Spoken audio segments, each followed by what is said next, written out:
Higher ম্যাথে তোমাদের 6 নম্বর প্রশ্নটা আমি করাচ্ছি, দেখো 8.1 তো বলছে যে ত্রিভুজের কোণগুলো সমান্তর শ্রেণীভুক্ত এবং বৃহত্তম কোণটি ক্ষুদ্রতম কোণের দ্বিগুণ। তাহলে ক্ষুদ্রতম কোণটা যেহেতু আমার জানা নাই, তাহলে আমি এভাবে ধরে নেই, ধরি ত্রিভুজের ক্ষুদ্রতম কোণ সমান সমান এক্স ধরলাম। কি ধরলাম? এক্স। তাহলে ক্ষুদ্রতম, আর যেহেতু আমাদের কোণগুলো বৃত্তীয় কোণে বের করতে বলছে, তুমি এক্সিও দিতে পারো, কি রেডিয়ান দিতে পারো, এক্সিও দিতে পারো। যদি দাও, না দিলে যে ভুল হবে একেবারেই এমনটা না, দিলে ভালো। ত্রিভুজের বৃহত্তম তাহলে কোণটা কি হবে? বৃহত্তম কোণ হবে এর দ্বিগুণ, 2xc দ্বিগুণ হবে। এবং অপর আরেকটা কোণ আছে না, আমাদের 3টা কোণ না, অপর কোণ কি হবে? অপর কোণটি যেহেতু এটা একটা শ্রেণী মানে সমান্তরাল সংযুক্ত আছে, তার জন্য বৃহত্তম এবং ক্ষুদ্রতম কোণদ্বয়ের যোগ করে 2 দিয়ে ভাগ করে মাঝের কোণটা বের করতে হবে বা অপর কোণ বের করতে হবে। তাহলে xc যোগ 2xc, ওকে 2 দিয়ে ভাগ করব।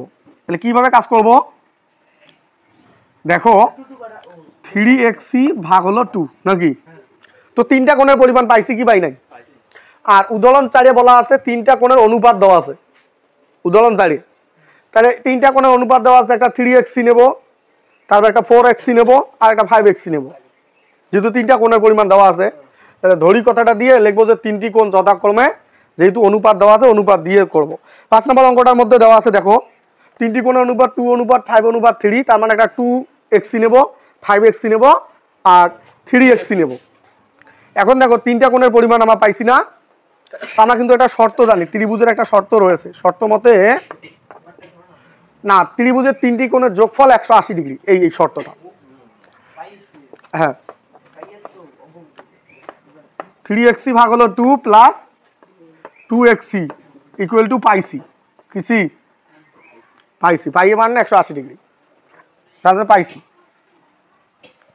তো এই যে ত্রিভুজের যে 3টা কোণে আমরা তৈরি হয়েছে, তাদের যোগফল 180 ডিগ্রি অথবা পাইসি, পাই রেডিয়ান। তাহলে 2 হলো লসাগু নাকি? 2xc 3xc প্লাস হচ্ছে 4xc ইকুয়াল টু পাইসি। এই 2 নিয়ে যা ভাগ করে দেই, ভাগ আছে যা গুণ করে দেই, তাহলে কয়টা হয়? 7টা আর 2টা 9টা, 9xc ইকুয়াল টু 2 পাইসি। এই 2টা ভাগ অবস্থা আছে, নিজে গুণ করে দিলাম। তাহলে এখান থেকে xcটাকে আটকায় নেব, আমার উদ্দেশ্য হলো xcটাকে আটকায় নেওয়া। তাহলে 2 পাইসি ভাগ হলো 9। ত্রিভুজটির ক্ষুদ্রতম কোণ xc-র জায়গায় ওই মানটা বসায় দেবো, xc না লিখে ওই মানটা বসায় দেবো, 2 পাইসি ভাগ হলো 9। একটা কোণের মান পাওয়া গেলেন।